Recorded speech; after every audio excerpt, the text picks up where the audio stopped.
তাকাল্লামাল হাদিদ, নবীজি বলছে এক সময় আসবে লোহা কথা বলবে, ওয়া কারুবাল বাঈদ, আর দূরের কিছু বস্তু কাছে নিয়ে আসবে, ফান্তাজিরুল ওয়াঈদ, তখন তোমরা আযাব আর গজবের অপেক্ষা করো।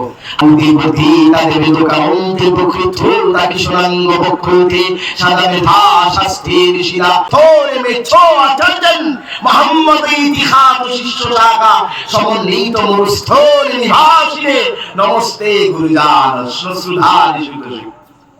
তিনি বললেন এই মুহাম্মদ হচ্ছে শান্তির প্রতীক, শান্তির বাণী। যখন মানুষগুলো মুহাম্মদ সাল্লাল্লাহু আলাইহি ওয়াসাল্লামের দেখানো পথে বলানো পথে চলবে, তখন পৃথিবীর সমস্ত শক্তি তাদের পায়ের নিচে চলে আসবে। জোরে বলুন সুবহানাল্লাহ।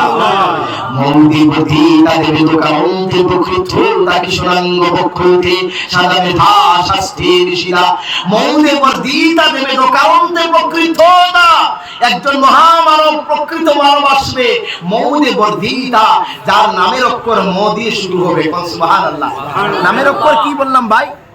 ম। দেবে দোকান্তে, আর সেই দেবের শেষ অক্ষর হবে দ। তাহলে মুহাম্মদ প্রথম অক্ষর কি? ম, শেষ অক্ষর কি? দ। প্রকৃততা, তিনি প্রকৃত মহামানব। কিশোরাঙ্গ, কি বললাম? সবাই বলুন কিশোরাঙ্গ। কি বললাম?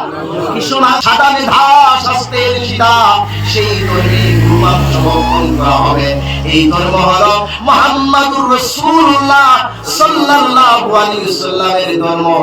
সুতরাং তোমরা তাদেরকে নিয়ে বাজে কথা বলবা না, বাজে মন্তব্য করবা না, বলবা না।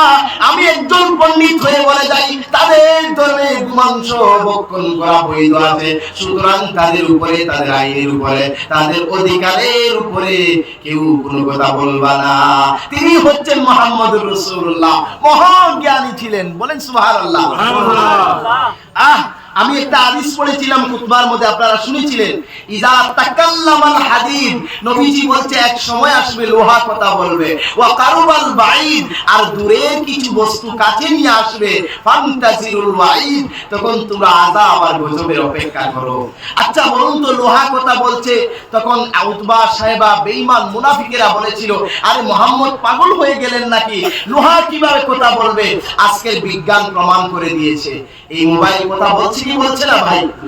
আজ থেকে 1500 বছর আগে, 1500 বছর আগে নবীজি বললেন, ইলা তাকাল্লামাল হাদিদ, হে আমার উম্মতরা সাবধান হয়ে যাও, এক সময় এমন আসবে লোহা কথা বলবে, ওয়াকারুল বাইদ, আর দূরের সফর কাছে নিয়ে আসবে।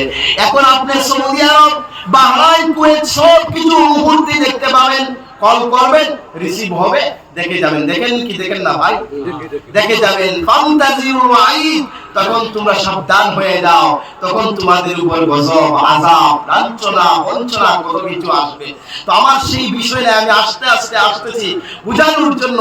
জানি না এই মাটিতে কতদিন আপনারা বাঁচবেন, আমি কতদিন বাঁচব, কোনো হয়তো জীবনেও আর না দেখা হতে পারে। এই জন্য বোঝার চেষ্টা করুন। আমি সম্প্রীতির জন্য, ভ্রাতৃত্বের জন্য, ভালোবাসার জন্য দু একটা শ্লোক পড়ছি, আপনারা শুনবেন তো ইনশাআল্লাহ।